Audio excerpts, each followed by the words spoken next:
TAG TV US Canada brings you news and views from White House and State Department's press briefing. Thank you very much. Thank you very much, Ryan. So beautiful.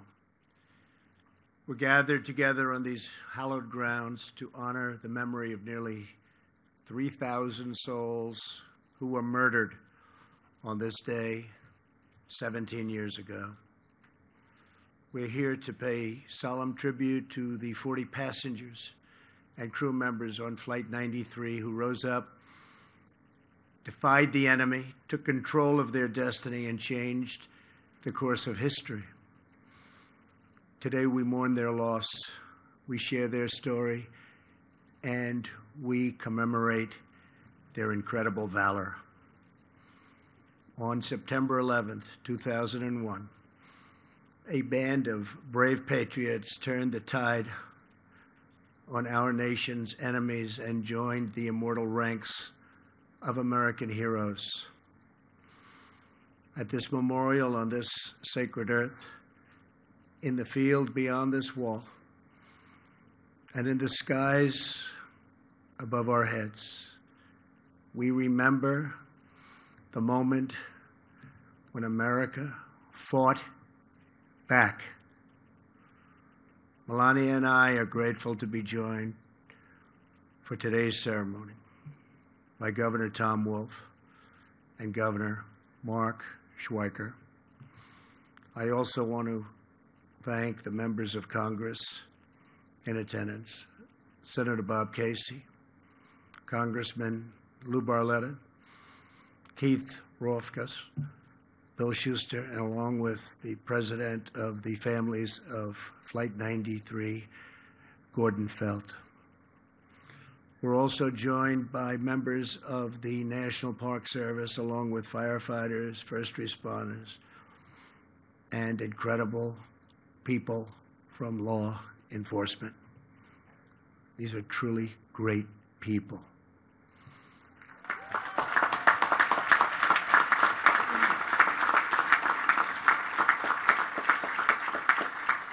Some of you here today answered the call and raced to this field 17 years ago. You fill our hearts with pride, and I want to thank you on behalf of our country. Thank you very much.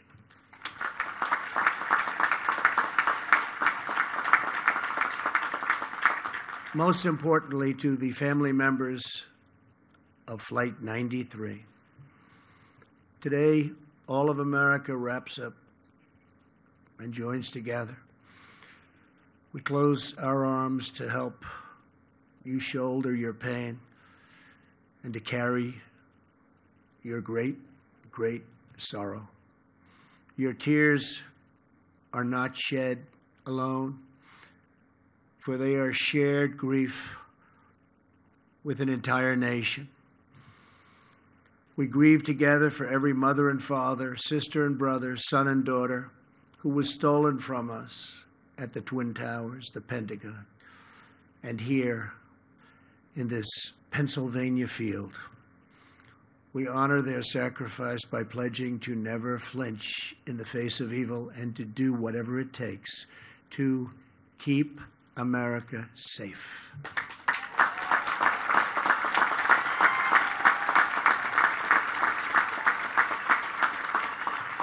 "17 years ago, your loved ones were among the 40 of Flight 93, the 40 passengers and crew members on board the 8 a.m. United Airlines flight from Newark to San Francisco.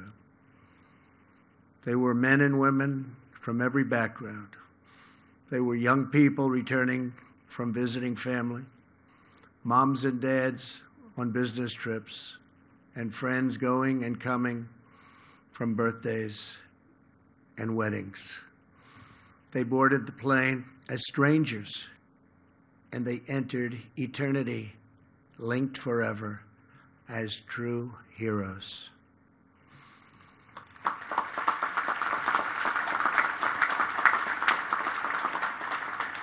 Soon after takeoff, Flight 93 was hijacked by evil men bent on terror and conquest. Passengers and crew members began using their phones to call home. They learned that 2 planes had already crashed into the World Trade Center in New York City. Immediately, those on board Flight 93 started planning a response. Sandy Bradshaw, a flight attendant, called her husband and told him they were in the back of the plane preparing hot water to throw onto the hijackers. Passenger Jeremy Glick explained the plan to his wife and said, "Stay on the line, I'll be back." The passengers and crew members came together, took a vote, and they decided to act. At that moment, they took their fate and America's fate back into their own hands.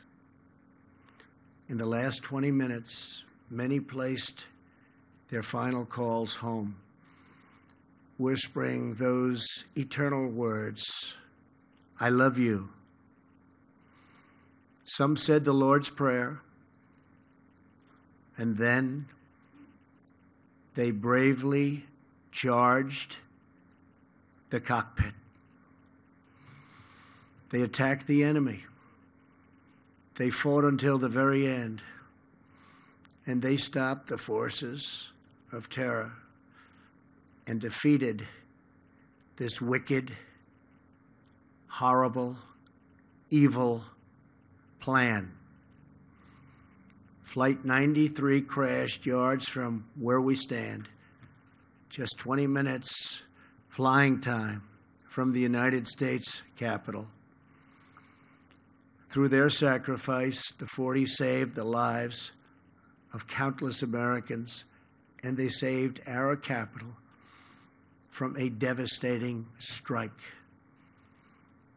In the days after the attack, tens of thousands of firefighters, police officers, and recovery workers traveled to New York and Arlington to crawl through the rubble and search for survivors.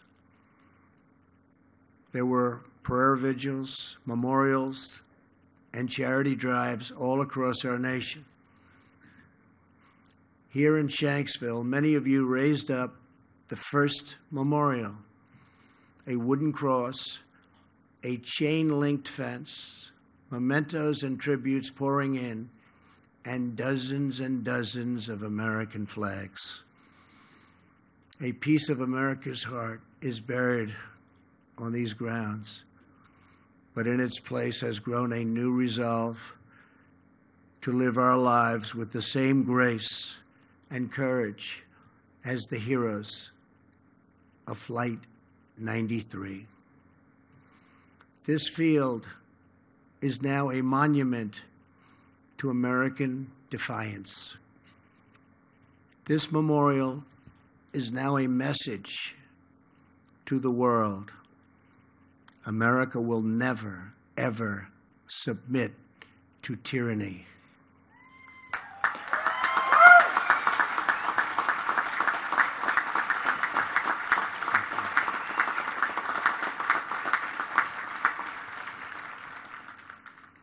Since September 11th, nearly 5.5 million young Americans have enlisted in the United States Armed Forces. Nearly 7,000 service members have died facing down the menace of radical Islamic terrorism.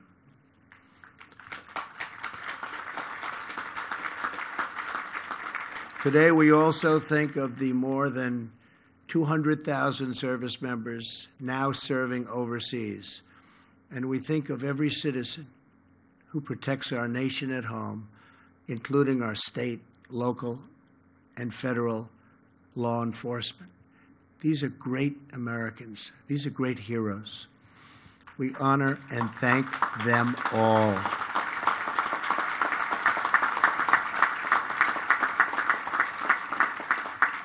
As Commander-in-Chief, I will always do everything in my power to prevent terrorists from striking American soil.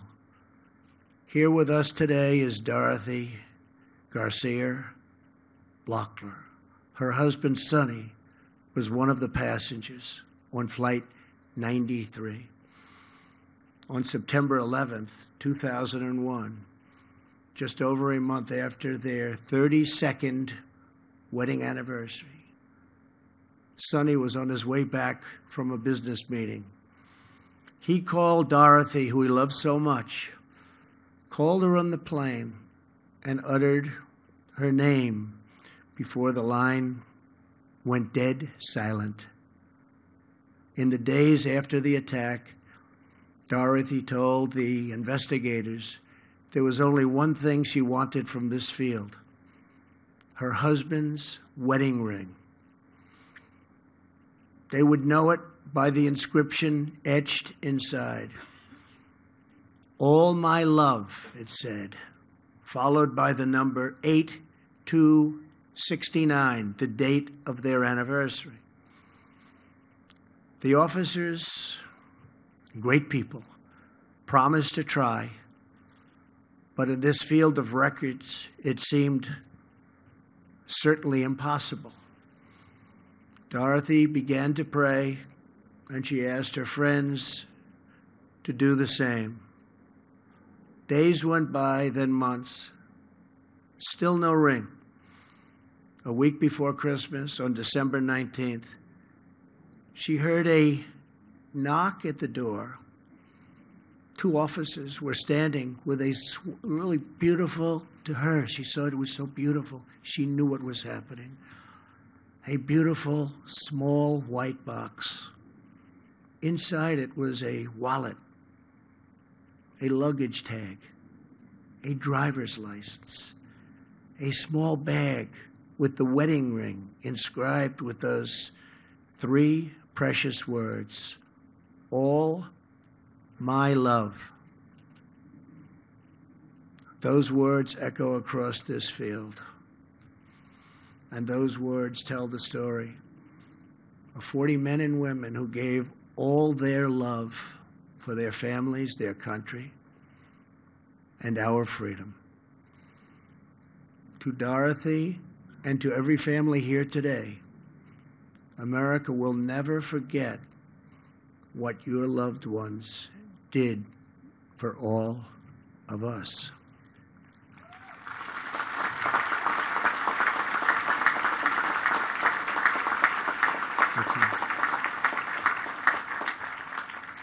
Earlier this week, you dedicated the final part of this memorial, the Tower of Voices. Standing at 93 feet tall, the Tower of Voices is now the first structure visitors see when they come to this now sacred ground.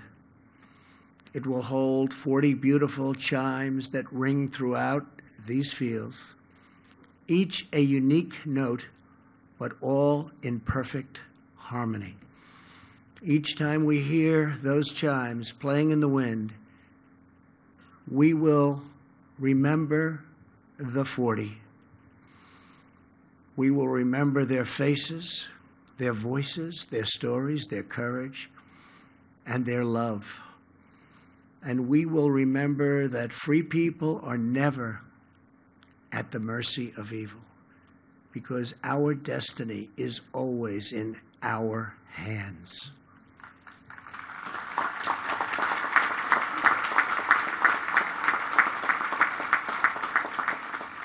America's future is not written by our enemies. America's future is written by our heroes.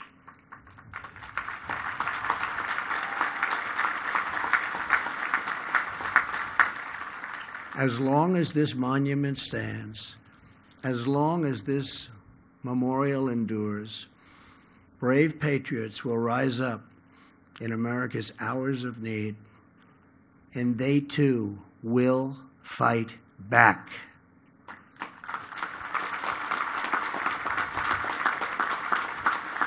"17 years ago, 40 incredible men and women showed the whole world that no force on earth will ever conquer the American spirit. We treasure their memory. We cherish their legacy. And we ask God to forever bless the immortal heroes of Flight 93. Thank you. God bless you. God bless the families, and God bless the United States of America. Thank you very much. Thank you. Thank you very much.